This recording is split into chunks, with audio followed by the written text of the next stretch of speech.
Ay po, ang pag-uusapan natin ngayon yung sakit na tagulabay. So ang lalim na Tagalog no, tagulabay. So kapag ka hindi ka masyadong maalam sa Tagalog, yung mga YouTube kids ngayon, hindi nila alam yung tungkol sa tagulabay. Sa medical term for English, ang tagulabay po ay hives or urticaria. Yun kasi yung may nakikita nyo sa balat nila yung parang island na parang allergy na makate, kulay pula.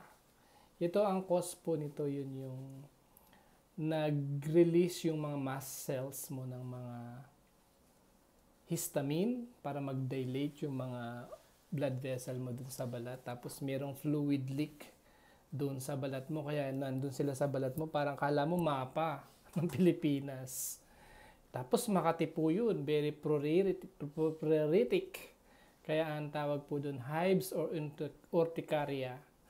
Sa mga matatanda, tagulabay. Ayan. So, importante po yung tagulabay kasi, para lang din po yung allergy, yung nag-react yung katawan mo doon sa allergen, mga ganon. So, sa libro kanina po, binasa ko yung libro namin. Meron tagulabay, merong acute and chronic tagulabay. Yung acute tagulabay, yun yung less than 6 weeks meron ka. Yung chronic naman, yung more than 6 weeks kang may tagulabay. So yung concern natin actually yung acute tagulabay. Ano ba yung mga cause niyan? Pwedeng ibuprofen, yung nasa alaksan, magkakaroon ka ng tagulabay, no? O kaya pagkain like shrimp or isda, peanut, egg, ganyan. Actually, pwede ring antibiotic. Ayan, pwede yun pagka nakagat ka ng bubuyog, di ba do? Pagputakti ka ng mga bubuyog. Pwede rin pong virus, pwedeng bacteria, pwedeng yung contact to allergen like latex. O kapag ka nag-blood transfusion. Diba? Pag may gaganon, ba, meron akong kakilala, sinugod sa ER, no? Nagkaroon siya ng allergic reaction, hypersensitivity reaction, parang magkaroon siya ng mga tagulabay, no? Tapos nagkaroon siya ng angioedema. Ano ba yung angioedema? Yan pang namaga yung mata, namaga yung labi, namaga yung dila. Tapos nahihirapan siyang huminga. Pag auscultate, meron pang wheezes. So pagka ganun, dati ang ginagawa namin, ini-injectan kaagad namin ng diphenhydramine intravenous, yung antihistamine. Pag mga talagang hirap huminga po, no, meron yun. Pagka pwede po kasi yung pag anaphylaxis kasi pwede yun bumaba yung BP. Tapos pwedeng mamatay yung pasyente.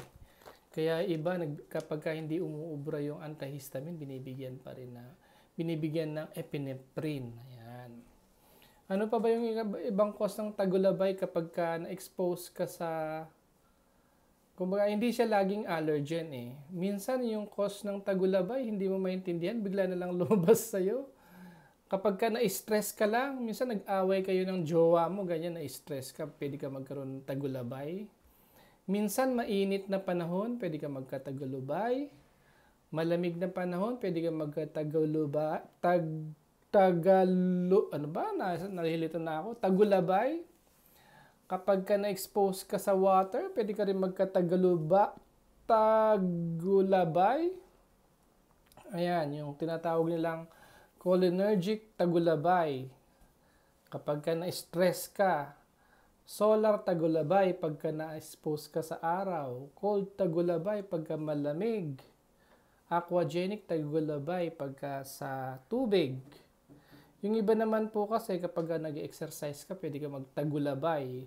Hot shower, pwede ka magkatagulabay. Emotional stress, pwede ka magkatagulabay. Pinawisan ka, pwede ka magkatagulabay. Yung iba naman kasing tagulabay, hindi malaman kung saan nanggagaling. Kasi pwedeng SLE, arthritis, juvenile arthritis, thyroid disease, pwede rin cancer. So yun po yung tagulabay. Assignment ko po kasi yung tagulabay. Kasi yung lola noon, sabi niya, Doc, yung apo ko may tagulabay. Okay, tagulabay is hives or urticaria. Yun lang po. Sana may matutunan po kayo about sa word na tagulabay. Thank you po.